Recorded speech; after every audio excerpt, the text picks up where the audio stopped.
Good morning and welcome to today's webinar, Risk Mitigation Practical Considerations, Maintaining Compliance, Security, and Integrity in a Remote Environment. My name is Rick Jazine, Director of IT Assurance, and today's webinar moderator. This webinar has three main objectives: telework best practices addressed, teleworking threat landscape, and finally, COVID-19 impact on controls and compliance. Please note, if you'd like to submit any questions, please submit all your questions using the Q&A option at the bottom of the webinar platform for our panel to address. Thank you for that. Our panel members are well known to us as Jill of all trades, the bank hacker, and the sheriff. We hope you'll enjoy today's informative presentation by our subject matter experts. Our first panelist is Sarah Lynn, Security Advisory Partner. With 30+ years in IT information security, compliance, risk management, advisory audit prep, business continuity, disaster recovery operations, and technology engineering verticals include high-tech, banking and financial services, insurance, medical, telecommunications, and retail. She's well-versed in the SaaS and IaaS platforms. Our second panelist is David Trepp, Security Assessment Partner. David is the partner in charge of BPM's Information Security Assessment team. As a leader of over 1,400 comprehensive penetration tests for financial, government, law enforcement, healthcare, and commercial organizations worldwide, you could just say that David breaks into banks for a living. David will bring a hacker's perspective to today's webinar. Our third panelist is Ashwani Verma, Risk Assurance and Advisory Services Partner. Ashwani leads BPM's Risk Assurance and Advisory Services Group and IT assurance practice. He has over 20 years of experience providing internal audit, risk management, regulatory compliance, and IT controls related services. His expertise and background include internal audit strategy and implementation, Sarbanes-Oxley readiness and compliance, enterprise risk management, fraud risk assessments, SOC 1, as well as SOC 2 and 3, readiness and reporting, IT security, privacy strategy, and assessments. You may also learn more about each partner's areas of expertise at bpmcpa.com/people. Without any further delay, let me welcome our first panelist, Sarah. Good morning, Sarah. Hey, good morning, Rick. Yes, I take on the title Jill of all trades, but today I want to talk about telework best practices. So let's get right into it. So some of the things that we care about for our employees are controls that we can address in this world of teleworking, or items that we can address in the world of teleworking. And I just want to talk about a few that we should review and keep in the back of our minds. These are sometimes overlooked a bit. First, how your business should address security and privacy when your workforce is at home, in a home workspace, and not tied to their desk. And I'm not just talking about their laptop, the VPN, and the access control, but what is going on in the environment? How is that environment working? What's going on their desk? And how are they working in that space when we can't see them? And this is going on now every day during the week, and not just maybe 1 or 2 days. So things to think about there do they actually have a workspace? Are they like the guy in the picture here with his 4-year-old hanging off his back using a coloring book? I know that's what it is when I work from home. But I know that there are other considerations about where our confidential and restricted paperwork is, whether we're able to use certain devices in the home office that we can't in the office, and how they're monitored. Those are all things to think about. And things to think about, I mean by like printing. So when we print at home, are we able to print from home? What are we printing? What's happening with that piece of confidential paperwork or restricted paperwork sitting out on your desk, going in the family trash can? Or when you're in the office, it's going in the confidential trash. It's at least protected inside the office a little bit more. So things to think about. We can control that. We can make it administratively controlled that a person cannot print from home, but they can view from home. So there are some things we can put in place or should put in place for the remote workplace. And these are just things to think about again. And then where is your desk when you work from home and what is on it? I was on a video chat with someone a couple days ago, and he was just sitting on the corner of his couch, and I asked what was going on, and he said, well, that's where I work, on the corner of the couch in the living room. And so we want to think about where they're working, what is on their desk, what does their workspace look like, is it sufficient, is there any way that we need to help, and is there anything that we need to control in that workspace? And then we move on to what it is you do with your laptop and how do you leave it when you take a break. When you take that 4-year-old out to play soccer in the backyard for 5 minutes, or you take a break for a sandwich or a cup of coffee, or go on the porch to pick up your Amazon package, what do you do with that laptop? Do you leave it unlocked? Does it lock automatically? Is it going to a screensaver? What is going on? And if there are other people besides one person in the house, who else can see what's on that laptop? Those are things to think about, and there are ways to administratively control this and practice control this. So things to think about. And then again, who else is in the workspace? Is it just your employee and their spouse, 5 people, 10 people, 6 people, children, adults, people who might not need to see what's on that laptop? These are things to think about and potentially attempt to control. Next slide, please. All right, so then we want to talk about, once we think about all the items and we think about what's happening in the workplace and what we want to happen in the workplace at home and what we don't want to happen there, then we want to update potentially or write, if you don't have it, a WFH, work from home, policy or practice. Maybe you already have one. Maybe it needs updating. Maybe you didn't think of all the things that are happening today.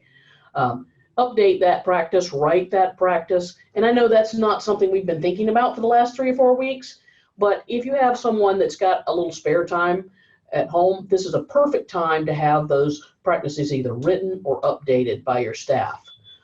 As well as when that happens, you have to update your training material. Because if you don't update the training material, you can write all the policy you want in the world, but nobody's going to follow it or know they need to follow it unless they get trained. And then acknowledge the training. Acknowledge the training either in your HRIS system, checkbox, I watched the video, or I read the policy, or I agree to the policy, or there's a policy sent to me in email and a practice and acknowledgement form. But remember also to have a way for people to ask questions. If they get stuck, you don't want it to be just a checkbox. You really want them to understand what it is you need and desire for them to do at home.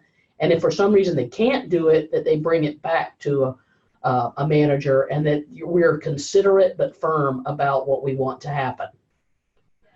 And then that leads to enforcing the work from home practice or policy. So that's always the hard part. There are things that you can administratively control.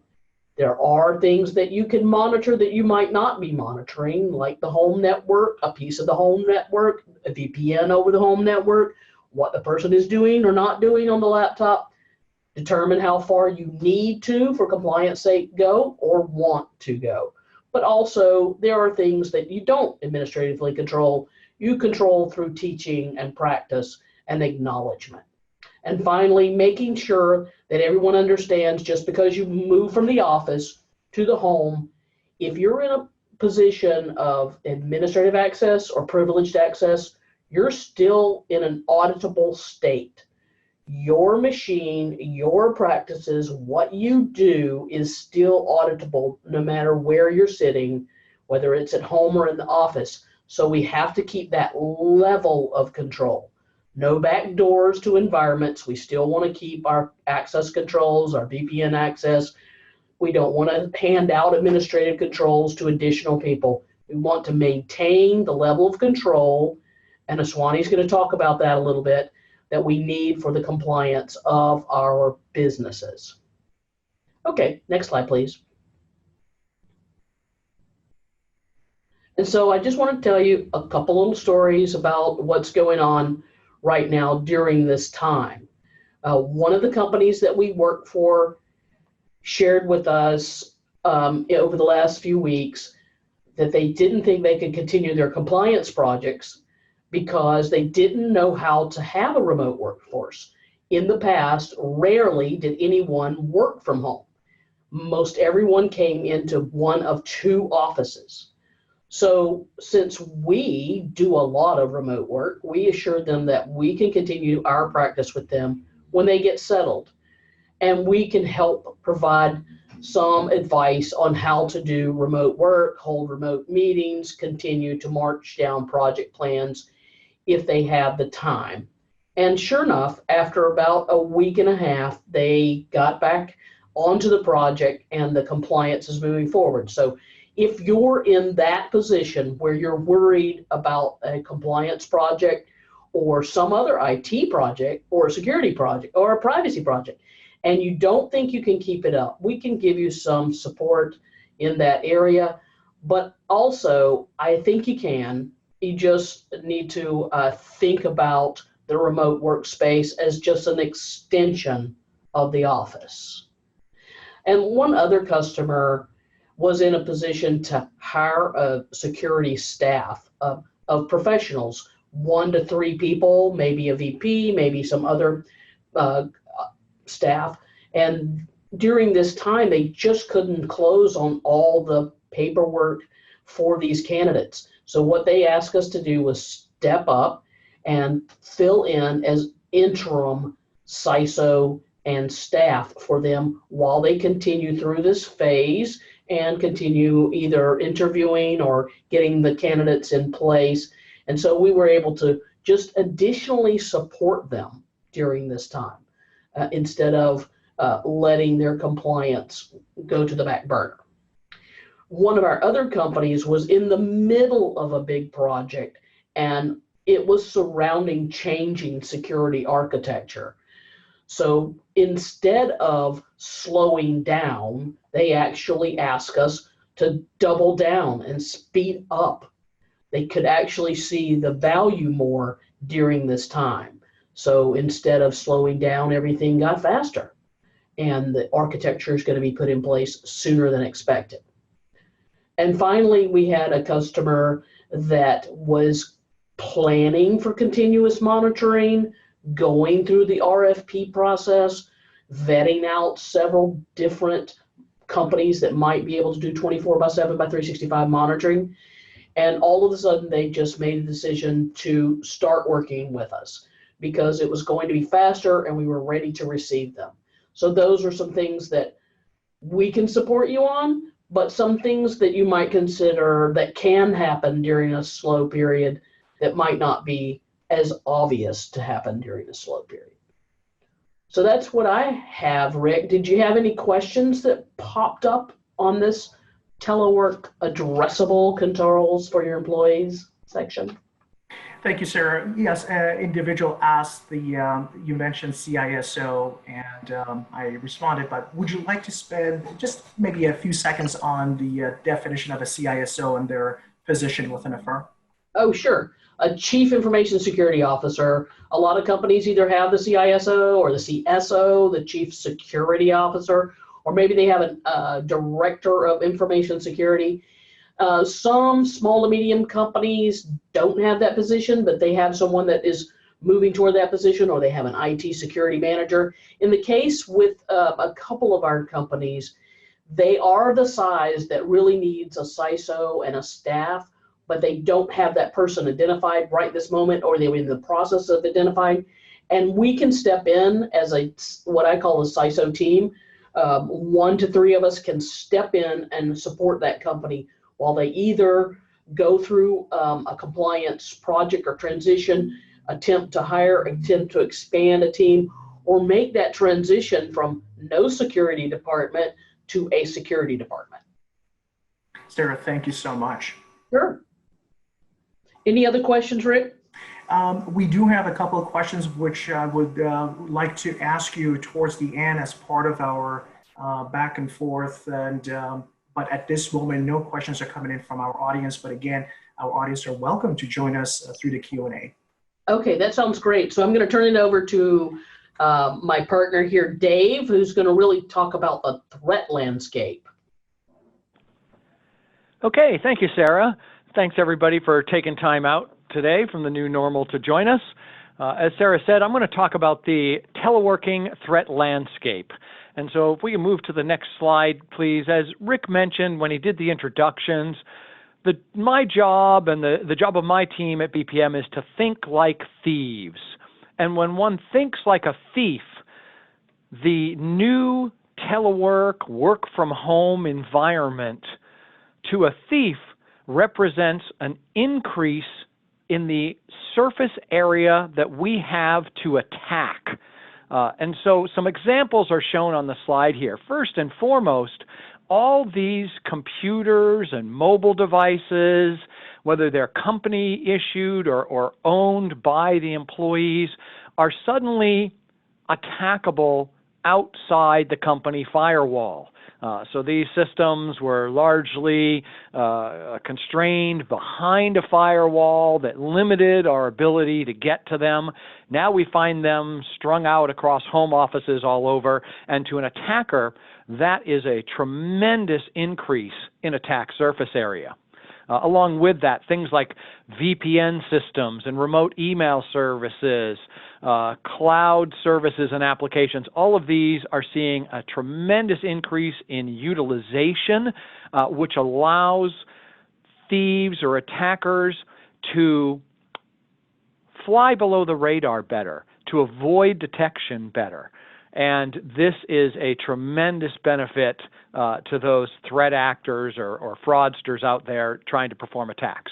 Additionally, there are all kinds of new social engineering type attacks or attacks against humans themselves that present to an attacker that weren't readily available to us in the past. So things like calling employees at home and maybe impersonating IT and telling that employee you're there to help them maybe secure or enhance the performance of their remote access, and then talk them through some technical steps that may expose their computer or expose credentials or other sensitive information that they can take advantage of.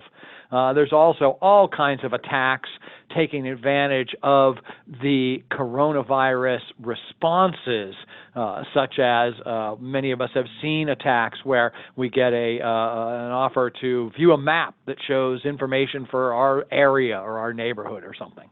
Next slide, please. Additionally, when we think about these systems at home, there's all kinds of attack surface presented to us by home networks. So not only has everybody brought home computers and mobile devices to work from home, but now they're working from home on ISP-provided routers or modems that are often really poorly secured. So they may have default passwords, lack adequate patching or updating. And if an attacker commandeers one of these systems, now they have a man in the middle position from which they can monitor and intercept all of the traffic moving between that employee and the office or the cloud or wherever they're going. Home networks, whether they're wired or wireless, are often really poorly secured. We'll talk about securing home wireless in a moment. The home PCs are often already compromised, at least with adware and in some cases with much more malicious malware prior to even beginning the whole work from home. And then, of course, homes these days have a lot of what we call IoT or Internet of Things devices that may connect to the internet, from thermostat and your heating and ventilation and air conditioning system, to garage door openers, home alarm systems, smart TVs. All of these represent an increase in attack surface area to attackers. So on to the next slide, just a couple quick examples here. Here we see a very common phishing attack using current events. Many of us have received emails like this in our inboxes already, and this one purports to be from state.gov, which is actually a valid domain for the State Department. But of course, if one clicks reply on this email, one finds out that it's not going back to state.gov at all. It's going back to some crazy domain that nobody's ever heard of before. And it's got this wonderful little attachment here, but if one looks at the extension on that file, it's an ISO extension, which is an executable file format type that allows the computer to view the file contents as if they were on a CD drive, in a great way, a very common way that attackers use to circumvent security controls on workstations. Next slide, please. As we move on here, just a couple of very basic text-based attacks using current events. There on the left, we see someone offering to help with the stimulus funds that are coming out for organizations. All you got to do is click on that link, and you'll either be asked for some PII, or that will send you to a site that will attack your mobile device. There are a lot of attacks out there targeting both Android and Apple phone users. On the right there, of course, we see another great example that purports to be from an authority that says you've come in contact with someone who has been tested as positive. So please take appropriate action. And of course, in this case, the appropriate action involves getting your phone attacked in one form or another. On to the next slide, please.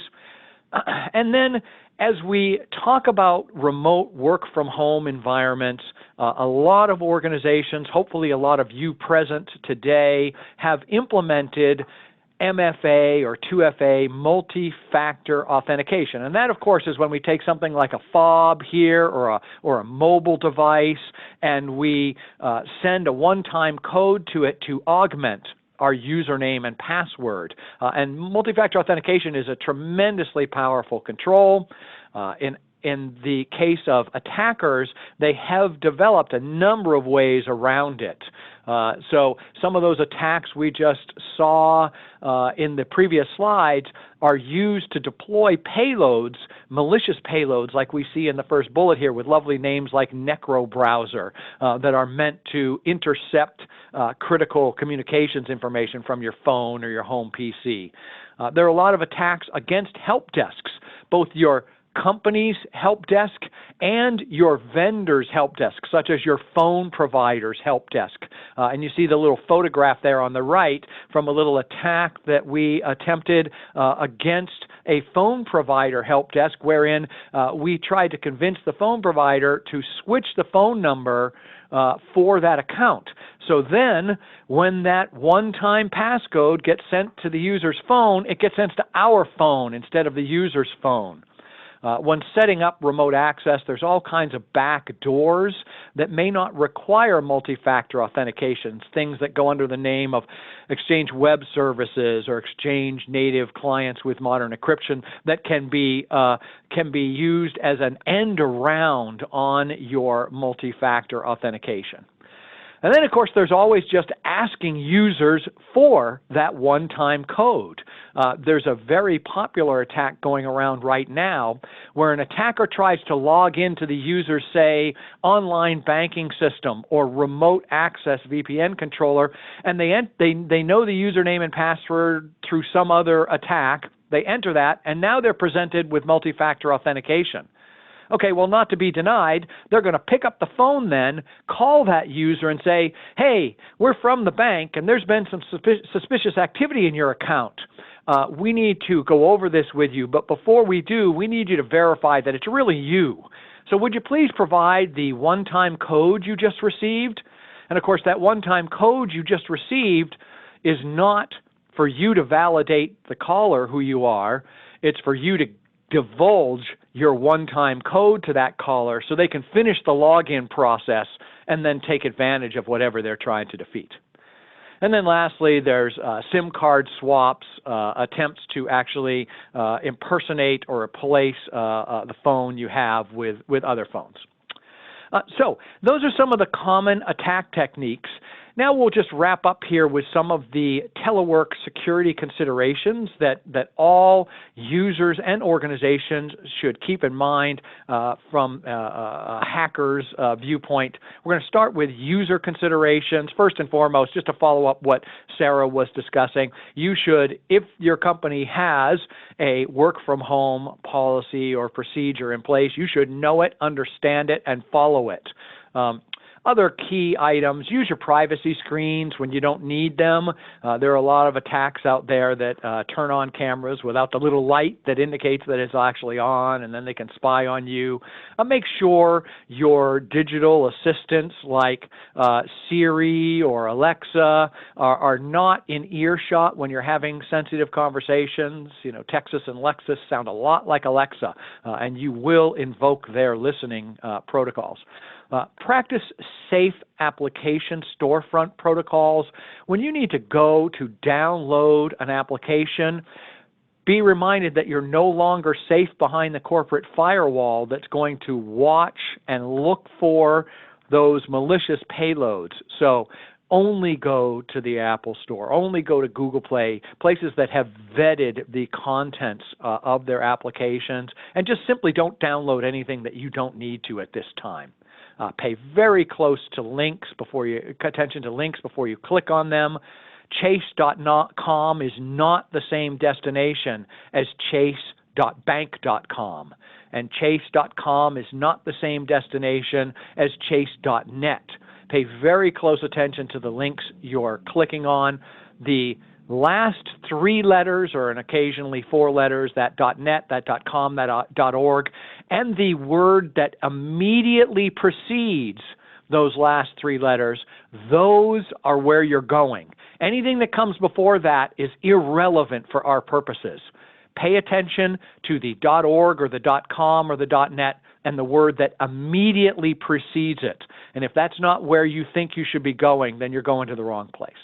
And again, as we saw in the phishing email example, if you get an email that purports to be from a fellow employee or some vendor or other authority source, and you're not sure about it, just click reply. You don't have to reply. Just click the reply button and see where it says it's going to. If that email is not headed back to the same place it purported to be from, then someone is attacking you. Next slide, please. Continued user security considerations. I can't overemphasize this. Now is the time to use the strongest possible passwords. And so use strong, in other words, long passwords. The only strong password is a long one. We recommend examples like passphrases. But avoid easy-to-guess slogans, lyrics, etc. Attackers like us have started to incorporate advertising slogans and the Lord's Prayer and McCartney, Lennon lyrics and so forth into our dictionaries for password guessing. Make sure your home Wi-Fi is using secure encryption, not old-fashioned WEP or WPA1. Make sure it's WPA2 or better yet, WPA3 encryption levels. You can check those settings on your home Wi-Fi. Consider segmenting your network. That may be a bit much to take on at this time, but paranoid people like I have more than one network at home, and one network has non-secure stuff and the other has secure stuff. And then lastly, think about least functionality. Turn off your location services if they're not needed, especially if you're staycations at home, you're not going anywhere, you don't need those location services. Turn off Bluetooth. Turn off Wi-Fi unless you need it. And consider a personal hotspot. If you do have to travel, avoid using public Wi-Fi. Next slide, please.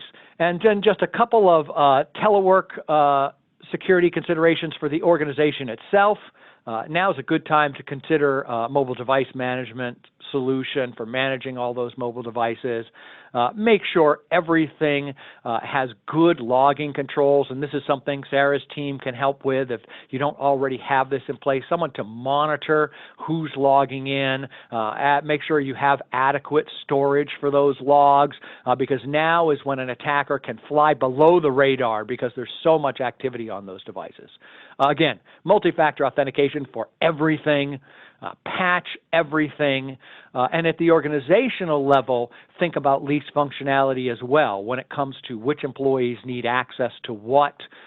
When everybody is safely ensconced behind the firewall, that's not as important a consideration as it is now when someone, an attacker could have commandeered one of those remote employees' logins and now all of a sudden has access to everything. So what exactly does that employee with that job role need access to? Not an easy solution to this problem, but a very important consideration during these mobile work from home times. And the last slide, for those of you, last slide in my section, for those of you who are faced with concerns, Rick, if we can move on to the next slide.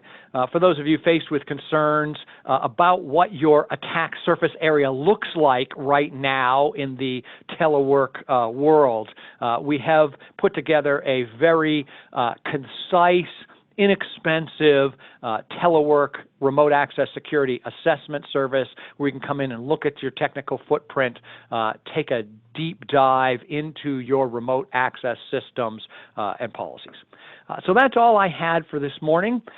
Any questions, Rick, before we move on? We don't have any questions for our audience at this point, but if I wanted to ask you a question, you brought up the issue of public Wi-Fi. Can I just ask you, is it ever okay to connect to a public Wi-Fi, including my own ISP public Wi-Fi, such as in the Greater Bay Area, we have Xfinity, so such as Xfinity Wi-Fi? Yeah, great question. And the answer is sometimes it's necessary to use public Wi-Fi. If it's all you have available, then that is what you need to do. There are some compensating controls. Make sure you have a VPN solution before getting on the public Wi-Fi so that all of your transmissions can be encrypted. As we noted in the previous slide, if you can, use a personal hotspot that will leverage your connection to the cell system, and that's a good way to try to avoid it. But the answer is you probably shouldn't if you can avoid it. I appreciate that. I thank you for that. We don't have, again, as I said, our participants will appreciate your questions, so please make sure you post your questions and I'll be sure to ask our panelists your questions along the way. Let me just welcome our partner, Ashwani Verma, who will be speaking to us about COVID-19 impact on controls and compliances. Good morning, sir. Morning. Thank you, Rick. And thank you, David and Sarah, for doing a wonderful job in discussing the risk and your suggestions related to IT security, given the remote work situation, which is caused by COVID-19. My perspective is really today to share some of the risks organizations are facing from the broader enterprise risk standpoint of view, which many organizations are either struggling with or trying to manage at the moment. Some of the example risk, Rick and the audiences, companies are worried about the fraud risk. Companies are very worried about the reputation risk. Some of the organizations which have a manufacturing or they have a supplier, global supplier, supply chain is one of the risk organizations are struggling. Equally important, business continuity is a huge challenge at the moment, given the situation we're in. And equally important, how to continue to generate revenue, how to continue to generate collect your AR. Those things are perhaps at the forefront at the moment. Bigger organizations, if you are a public company, tend to have a formal risk management framework, and they may be better to prepare to address some of those risks. But I would say this is something I don't think anybody has dealt with. So even though some of the organizations who have the ERM frameworks still struggling with this risk, which we have never seen today. So the situation we're in today, the key focus for leaders is how to run their business, and perhaps controls and compliance is not the key focus at the moment, and that is for understandable reasons. For what I'm going to do for the next few minutes, just really share some of the risks companies need to be aware of from the controls and compliance standpoint of view, and perhaps a reminder to the leadership and the management that your annual audits are still going to be required. Companies still need to be filing for their 10Q and 10K filing if you're a public company. And if you are in an industry which is required to do regulatory filing and comply with some of the regulatory requirements, those are not going away. So that's what I hope to share, a perspective, some of the risk people need to keep in mind, and some of the suggestions we might have BPM standpoint of view, that what can they do to address that. Why don't you go to the next slide, Rick?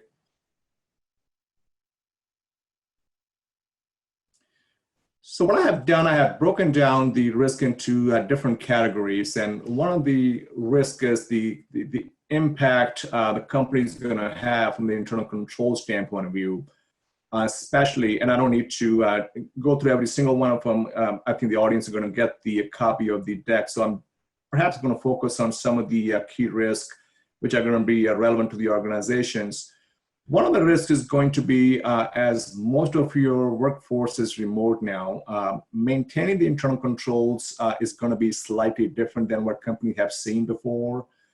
If you don't have a large ERP, a financial system in place, which comes with some of the configured controls, comes with the segregation of duties built into it, this is some of the risks you need to be aware of, and you may have to find a creative solution to address that. Many of the clients still use QuickBooks, which necessarily don't come with a lot of the configured controls built into it. So I would say this is very important for those organizations to make sure the more work situation doesn't cause that issue. Fraud factor is certainly is very prevalent. Moving money around various bank accounts, your checking signing authority could be looking very differently now. You could have a situation where management is overriding controls, which is, in an ideal situation, is a huge problem from SOD standpoint of view, and also from the fraud sector standpoint of view. And you could have issues with people complying with your company policies and procedures. Last but not the least, the staff layoff. As you know, this has been a worrisome from an economic standpoint of view. Many companies have furloughed their employees, or they have done some restructuring. One of the things I always caution people, when you let somebody go and somebody is taking over the responsibility, you want to make sure you're not causing any conflict from the control standpoint of view. So I think this is one thing I've seen some companies don't necessarily care for at the moment, but I would say you don't want to put yourself in a situation where you could be opening yourself to the fraud factor, and I think this is something to keep in mind. The audit and compliance documentation, the second area, very critical. If you are a SOX company, or if you have auditors coming from the regulatory standpoint of view, very important. You want to make sure that you are storing and collecting audit controls evidence as you have done before. In a remote situation, it may be a little different because some organizations still keep the paper trail. So I think you need to make sure, whether you have a paper trail, you have to make sure you find a creative solution which is going to be satisfactory to meet your SOX and regulatory requirement from the storing and collecting audit control evidence standpoint of view. Management review of controls is a key focus for your auditors, especially if you're a SOX client. I can't emphasize enough that this is going to be the theme for the auditors ever than before, because the management review of control is going to be perhaps far more critical than anything else in the past, because there's going to be a higher burden on management to make sure there was no control lapse, and they have done enough to make sure control environment was sound due to the COVID-19 situation. last but not the least, the impact on the audit testing. I have many friends who are head of the internal audit functions. Many of the internal audit have been put on hold. I have also heard stories where internal auditors actually are doing accounting type of work, processing invoices. Not to blame anybody, but that's something people haven't seen before. So certainly make sure everything which has changed from the organization standpoint of view, you evaluate that. And from the external auditor standpoint of view, it's very important that you stay in close touch with them, because this situation, the remote situation, and every impact I'm going to talk about is going to have a huge impact on what the auditor's focus is going to be. So why don't you go to the next slide, Rick? From the information technology, general computer control standpoint of view, many things David and Sarah have talked about. So I'm going to focus perhaps on two of the key important things which are very important from the SOX and compliance standpoint of view. First one is the unauthorized and inappropriate access. It's quite possible many organizations were caught by surprise, and they may end up allowing people access, which in normal such circumstances was not considered appropriate. But I would say from the audit standpoint of view, it is a high risk. So if you haven't had a process when COVID-19 hits you, I think this is something you need to make sure that you do have process going forward as of now. The third bullet point, the company change management policy is also very important from the SOX and non-SOX standpoint of view. If you are required to make any system changes because you have to adopt, you have to modify some of the business processes, some of the IT controls, some of the IT systems to meet the new requirement, I can't emphasize enough, please make sure that you follow your company's change management policy. This is going to be a key focus for the auditors as well, because the system itself, if you're using NetSuite, Oracle, or SAP, I think is going to be far more important than ever that the company is really taking a harder look at the system control, especially any changes being made, because a lot of the financial information coming out of the system is going to be relied upon by your external auditors. So those are the two areas I would say are key risks I see on the ITGC side.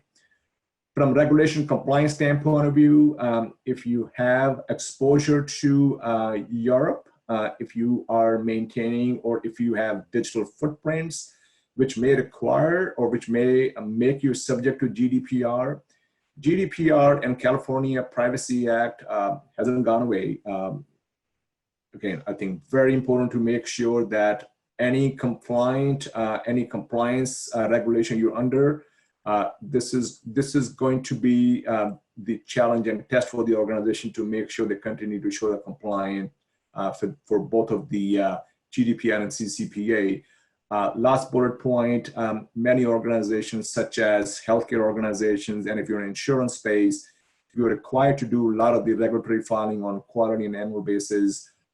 Please continue to make sure that you have processes and controls in place and you don't lapse on those filings unless there is a new regulation passed to get you an extension. But I would say stay on top of that. This is very important to make sure you continue to follow those guidelines. Let's go to the next slide, Rick. Third-party risk management, very important. Many of the organizations have outsourced their business processes. And it's quite possible you could have been getting SOC 1 and SOC 2 reports from those two vendors. And this year, you may get a reasoning that, hey, listen, due to the cost constraints or due to the impact of the COVID-19, those reports may not be available. It's very important. Matter of fact, it's even more important to get the SOC 1, SOC 2 report this year from them, because this is the test those organizations have to make sure that the business processes, the controls, and the IT security privacy practices they have in the organizations is really something you can rely on. And vice versa, if you are the one managing processes and outsourcing for your clients, it's very important to make sure there is no lapse for SOC 1 and SOC 2 report, which you've been sharing with your customers. The last area, the financial reporting and disclosure requirements. This is something is a moving target. SEC is continuing to come with new guidelines.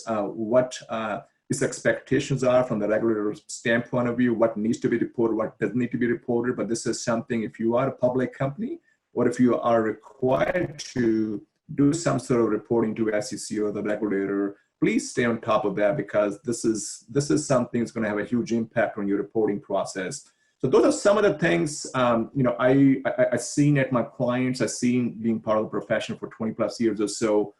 It's going to be a game changer due to COVID-19. Some of those things are just basic things. So this is just a reminder to make sure that you don't ignore these things. I know you have to run your business, but the compliance requirements are still there. You're still expected to follow those.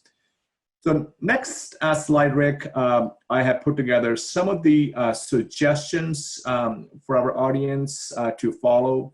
Again, I don't need to go through all of them, but I would say some of my favorite ones.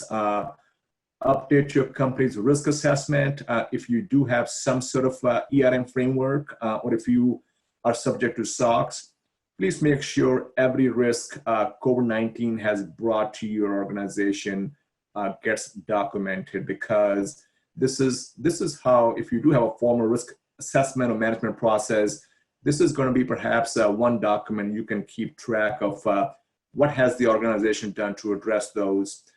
Stay in touch with your external auditors, regulators, legal team. Government is coming with a lot of the financial incentives, a lot of packages. It's almost impossible to track all those things on a daily basis. So a lot of your experts, your external auditors and regulators and legal team, perhaps in a much better position to send you the periodic updates which may be impact to you. If you are subject to SOX, it's very critical. Take a look at your scoping documentation to make sure your scoping is most likely will be impacted. So you want to make sure you're not wasting your time testing the controls, testing the processes which may not be in scope this year. Very important to make sure that you effectively manage your SOX for 2020 due to this COVID-19 impact it may has.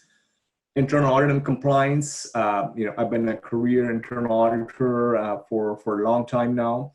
Internal auditor is the one function within the organization have wealth of knowledge for the organization. I can't emphasize enough, utilize them. They're not there to just audit you and find issues in your processes. Internal auditors actually, from a consulting standpoint of view, can add a lot of value, can provide a lot of guidance to your control matters. So if you do have internal audit function or compliance function internally, this is perhaps the best time to make sure you utilize their skill set effectively. And last but not the least, the succession planning many organizations have realized that the succession planning was not that important, but larger organizations may have that at some point because they're required because of the SOX or ERM standpoint of view, but some of the smaller organizations haven't thought through that. But succession planning has become very important, perhaps the most important thing, because what if one of your executives, one of your leaders gets sick due to the COVID-19 issue? You want to make sure somebody's there to make sure your business operations continue to sustain, and this is one thing I've seen company taking a harder look at to make sure there is a succession planning in place. So those are some of the things I have.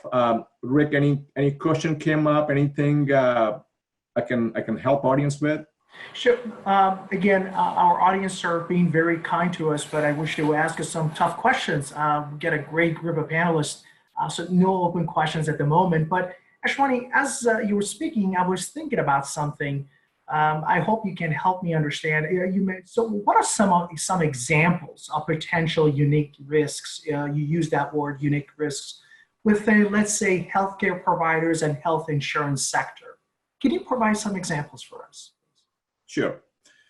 So one risk you see, which is broadcasted in the news over and over, medical supplies. And I would say this is perhaps the biggest risk. If you are a hospital, a community hospital in your neighborhood, medical supply has been the most important thing. Your ventilator, the mask, I would say this is something, if hospitals have not thought they will ever have a shortage of medical supply, this is perhaps the time they're going to be looking at that risk when things will get better, and things will get better soon. This is going to be the risk they're going to be looking at from a long-term standpoint of view. Another risk is the privacy risk due to the HIPAA compliant, whether you are a health insurance company or you are a hospital. This is perhaps far more important because you are really struggling, your staff is really struggling with treating patient, not only treating patient, they're trying to save themselves as well. So, those are the two risks I would say is perhaps far more critical due to COVID-19 situation. And this is applicable to both payers and providers in the healthcare space. I appreciate you. David and Sarah, I have a question. Oh, David, I think you want to add something. Go ahead, please. Yeah, Rick, I see in the chat section a question from May Ho about checking to see if VPN system is hacked. So I thought maybe we should address that question. Yes, I was about to ask you and Sarah both the question, but go ahead, David, please. Thank you. Great. Sorry about that, Rick. So I guess there's really two possible versions of that question, May. Checking to see if it can be hacked or checking to see if it has already been hacked. Both of those activities can be performed, will require fairly technical response to answer that question directly. But suffice it to say, when we talk about VPN or remote access systems, there are really two considerations there. One is the system itself and its susceptibility to being hacked, and the other is all of the users who use that system and their susceptibility to being hacked. So there's sort of a couple different levels at which the VPN can be hacked. Hacking an individual user account, gaining access through the VPN, impersonating a real user who's somehow been compromised is very, very difficult to detect because to the VPN system, it just looks like an ordinary user. That said, there are some artifacts out there that could be used to identify that outcome. If the VPN system itself has been hacked, that's going to leave probably some very easy to identify telltale artifacts behind that would be fairly straightforward for a technical forensics person to identify. May, does that answer your question? While we're waiting for May to respond to us, Sarah, anything from you? Is there anything from a security side you would like to add? Yeah, I just want to add to the end of what David was saying that let's double check your VPN itself to make sure it is a VPN that logs. There are VPNs out there that do not do logging, and when they don't log, there's less or little to no forensics data to go get to see if you were hacked. And as always, to prevent that, even if you do have a logging system, if you want to check it on a periodic basis, David's team or my team can help support you in that. Thank you. Sarah, while I have you, I was taking notes as you were discussing your area of expertise. I wanted to ask you a question about how do I address security and privacy if my company doesn't offer VPN? The question that May was also raising was about VPN. Are there any other options? Well, first off, in this day and time, we should be offering VPN, but I know a lot of people that might be working from home might not be using VPN because they're just responding to email and passing files back and forth in email, and maybe their email is not over VPN, so meaning that does not have that extra encrypted protection layer that the virtual private network provides us. So it is, as an employer, I would want to implement VPN when I can. But as an employee, I want to make sure that even if my company doesn't offer VPN, knowing that I'm responsible for all that email and those files I'm passing back and forth, make sure that I have the most complex password that I can possibly tolerate, upper, lower, a special character, at least 12 characters long. Maybe you have passphrases, etc. Maybe you haven't changed your password since you went to work from home. Maybe now is a great time to do that. Make sure that if you have another file share method besides passing an Excel or a Word document back and forth, that you utilize the more secure methods. Maybe your company has Box or Dropbox or a company SharePoint where you drag and drop files into and tell your person that I sent you a file, it's on SharePoint. I sent you a file, it's on Dropbox, instead of actually sending the file over the ethers. So those are some things an employee might do, but employers, I always encourage, get the VPN in place, and a VPN that's a good one. Also, as a follow-up, May has a question for us as to how to increase VPN security. Are there additional measures we can take to increase VPN security? David, Sarah, I'll throw the question at both of you.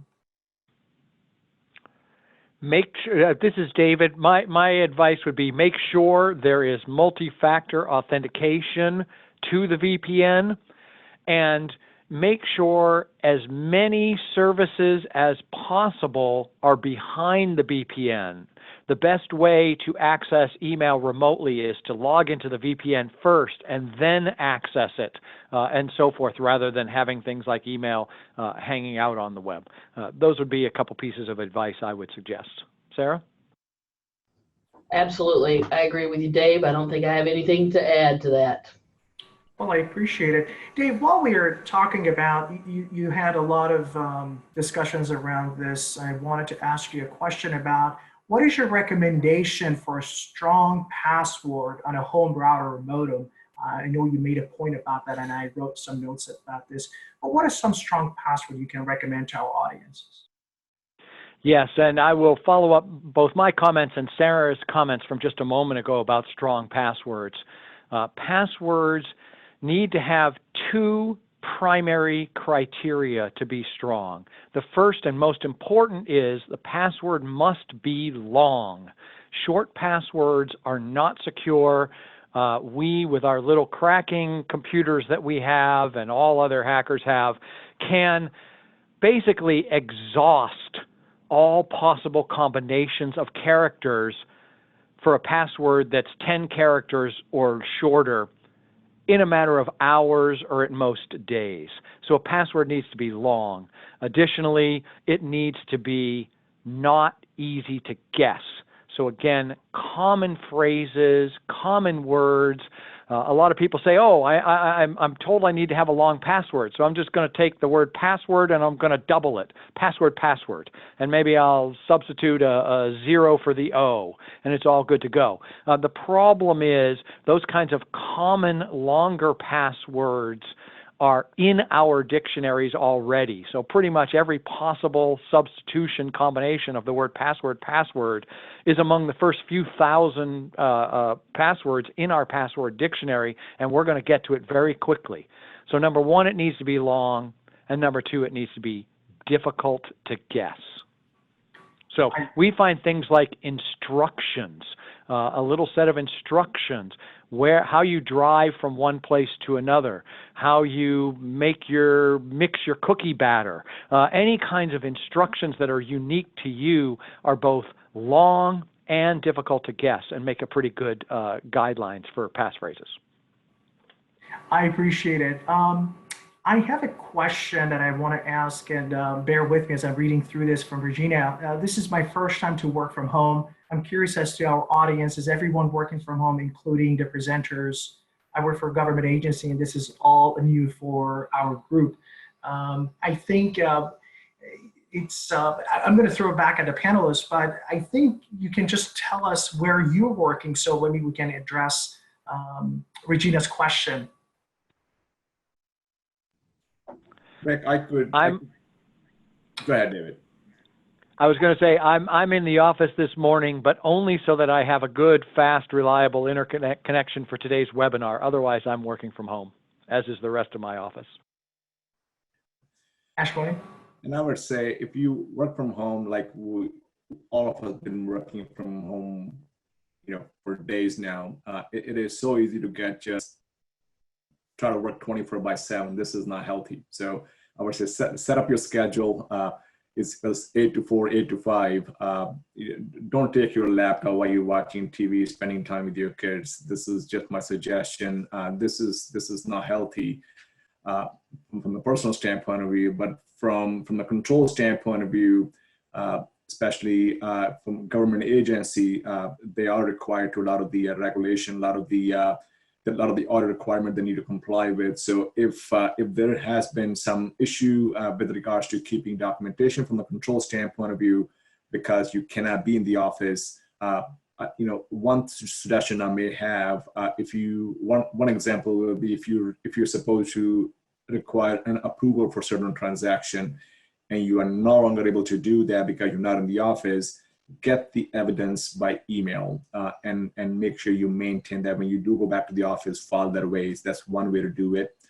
If your system has configured controls which haven't been enabled, try to work with your IT function. This could be the time to get those configured controls enabled to make sure that you are taking advantage of all the system controls you could have. I appreciate it. In addition, Regina just mentioned that she's waiting for her VPN so she can do some work. She does come into the office once a week. And I think that's very true for a lot of us who may have to come to the office at least once a week, just as you can see our partners, at least 2 of them are working from their office today. Sarah, anything from your end would you like to add to Regina's question? Absolutely. I am in the office, and there are 3 of us in the office. We've been sufficiently socially distanced with doors and locks. And we have an essential service here, a security monitoring center, where we monitor for our clients 24/7 by 365. But in this special time, we are testing some software that might allow some additional extension of our networks for even our analysts to work from home and be under a very strict environment. So we're working on that too, while 3 of us are here in the office under special conditions as essential workers. Sarah, Ashwani, David, I can't thank you enough for joining us today. Please stay up to date with the BPM COVID-19 Resource Center at bpmcpa.com/COVID -19. We hope you enjoyed today's informative webinar. I want to thank our panelists for sharing their thoughts and expertise with us. If you have any questions or would like more information on today's topics, please contact us at bpmcpa.com. You will also receive a copy of this presentation and a link to this recording as well. Thank you again for joining us, and we wish you a healthy and safe day ahead.